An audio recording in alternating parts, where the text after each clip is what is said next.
All right, let's talk about Bo Nix and the Denver Broncos, who continue to win football games this way in a very unusual way. So, if you didn't watch the game at all, you might say, wow, over 40 points. This offense must have been awesome. Of course, 14 of those points ended up being due to pick sixes, so that by the Broncos defense. So that was a factor, and the Broncos still had 12 possessions in this game, but they still did a lot of really nice things offensively. I mean, it's still 27 points against a solid defense. So let's talk about what they did well, what Bo Nix did well, and also maybe some things they need to improve upon. So first, let's start off with something like this. A lot of times in football, a big way you can pass the ball is by winning one-on-one matchups against man coverage, and for the quarterback, you have to be able to find who to look at in these situations. It's a key spot, right? 3rd down and 6, have to find someone who can get open here. Usually Courtland Sutton is their guy on these plays, so Nix takes the snap. He is going to look in Courtland Sutton's direction, fires in that direction, and you see just how open Sutton has gotten on this play. I mean, this is, really good stuff, and part of why I think the Broncos have done so well this year has been what we've seen from Courtland Sutton. I mean, he's just been a key factor. Like, this play's another one. It's, again, a man coverage, one-on-one matchup. You see his route on a 3rd down and 2. So these are huge plays in the game. Watch as Nix takes the snap, and this time there isn't a ton of separation. That last time, ton of separation, easily able to win. This time, Nix and Sutton are going to have to be a little bit more careful in how they go about this play. The one thing you do notice about the defender who is covering Sutton is he's kind of a step past Sutton and closer towards the inside. So what do you do if you're Bo Nix? Well, this is where I think the high IQ play of Bo Nix comes in. Watch him throw it back shoulder, and that's, and Sutton reads it, is able to get over and make the play. Good job by Sutton. Those two guys clearly have a chemistry, but also a really smart decision by Sutton. Not to throw itself, but where he threw it, knowing how to make the throw, right? In Madden, you just hit X and then it goes there. But in the NFL, there's more nuance to it, and he understands that nuance. Let's talk about some, the first interception first. It really wasn't his fault. It's unfortunate play where it's a 2nd down and 4, man coverage. You got a one-on-one matchup here. As you see, Nix is going to take the snap. He looks in this direction, is under pressure, getting the ball out.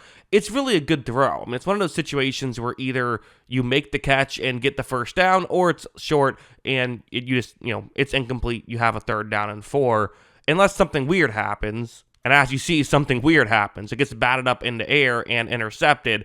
The box score just shows the interception, but Bo Nix did not deserve an interception on that play. That was actually a good play by Bo Nix, just got unlucky there, so unfortunate for him. Now, going over to something like this, I found this interesting. A big part of Bo Nix's philosophy in this game was throwing the ball deep. I mean, he took chances in this game. Sometimes it worked out, sometimes it didn't. Let's start off with this play. So you see the concept on the screen. It's man coverage, single safety deep, and they have a receiver running a deep shot. So for Bo Nix, in this game, he was giving his receivers chances. I mean, this is Courtland Sutton, who we talked about, very good. So Nix takes a snap. It's a 3rd down and 10. He's going to say, yeah, let's throw it up. Let's see if Sutton can make this play. Now, it is worth noting, while Sutton is open, there is some separation. There's a safety deep, so the safety's able to get over. He knows Sutton's the guy Nix wants to look towards, is in position right now. And honestly, this could have been intercepted. I'm not saying it was like a turnover-worthy play. I actually think it's a fine play for Bo Nix to make. It's just these are the risk you run when you have this philosophy, right? This is how things can go wrong. This play probably the better example, and really probably the worst play he had of the game, which is they're up 6 points. If they can get a field goal drive here, you have to think that it maybe ices the game, at least puts you in a really good spot. Again, it's going to be a cover 1 blitz here for the Browns are running.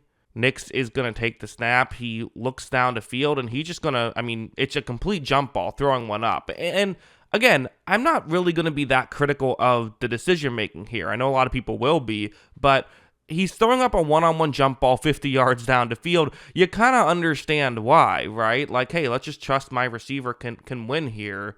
This time, though, it doesn't work out. Marvin Mims does not win that and ends up getting intercepted instead. That allowed Cleveland to ultimately, help them take the lead eventually before Bo Nix was able to get it back. So there were some plays where the deep shots weren't working. there were also some other plays. A play like this, which is not the exact same thing. It's a zone coverage play, and there's actually a little bit to note with how this coverage is going to be ran that we'll get into in just a second. You see this deep route over the middle, definitely one that could get open kind of at a very specific point.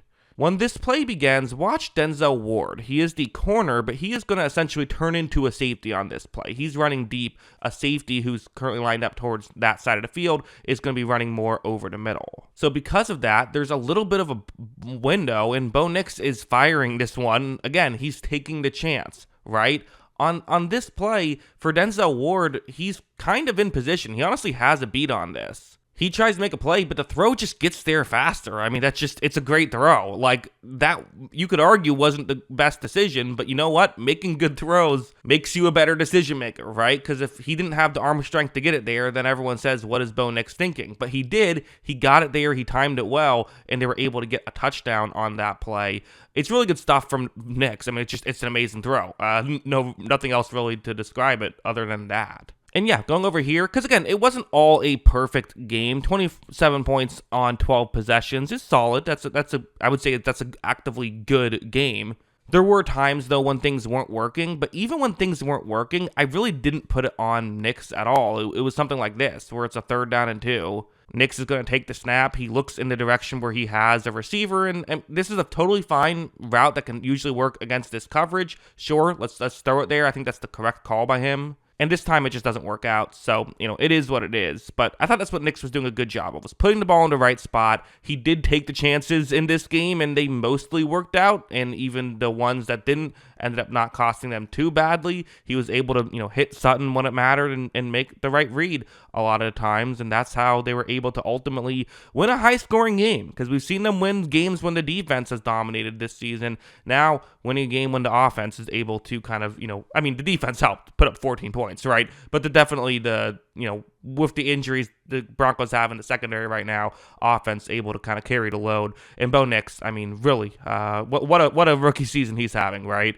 I was curious, so I looked up his PFF grades if you're into that kind of thing, and you see, he got the kind of a slow start early on in the year. 3 out of his first 4 games, he had a sub 50 grade. If you remember, people were saying, "Oh wow, not really doing so great to start the year." But look at down the stretch. He's just been so consistent, right? He's had a grade of 70 or better in all but 2 games since week 6.